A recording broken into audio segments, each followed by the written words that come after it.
एकदम करो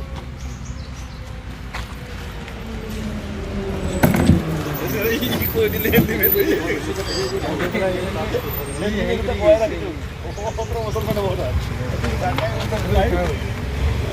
मेरे मोबाइल लो अच्छा तो कोई दे तो बस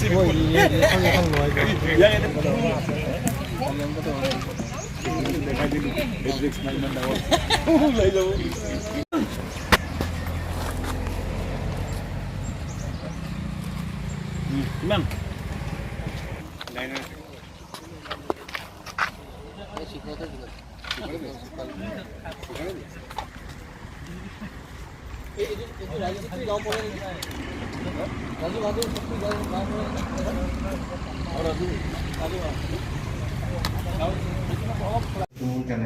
আজি আমি আমাৰ মাননীয় এছডিপিঅ বোকাজান মহোদয় লগত মই আৰু আমাৰ C20 CRPF বেন বোকাজান আৰু গোলাঘাট ডিষ্ট্ৰিক্টৰ অচি গোলাঘাট তেখেতৰ টীম সৈতে আমি ড্ৰাগছৰ বিৰুদ্ধে এটা অভিযান চলাইছিলোঁ।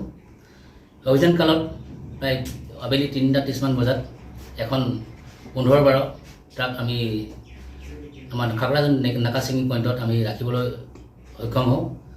ট্ৰাকখনৰ আমি থ্ৰলি চাৰ্চ কৰোঁ। চাৰ্চ কৰাৰ পিছত আমি চেচিছৰ তলত তেওঁলোকে ড্ৰাগছ 140টা চাবোনৰ বাকচ কঢ়িয়াই অনাৰ পিছত আমি জব্দ কৰিবলৈ সক্ষম হওঁ। এইটো সোধপোছত আমি জানি পালোঁ যে এইখিনি মণিপুৰৰ পৰা তেওঁলোকে গুৱাহাটী নিবলৈ আহিছিলে। কেইজনক আটক কৰিছে? আমি এতিয়া এজনক আটক কৰিছোঁ। আটক কৰা লোকজনৰ নাম ছাৰ? তেখেতৰ নাম ৰফিকুল ইছলাম, ঘৰ হৈছে কাইবাটাৰী, থানা হৈছে যোগীঘোপা। ছাৰ, জব্দ কৰা ড্ৰাগছখিনি বজাৰ মূল্য কিমান? জব্দ কৰা ড্ৰাগছখিনি বজাৰ মূল্য হ'ব প্ৰায় 8 বা 10 কোটিৰ ভিতৰত হ'ব।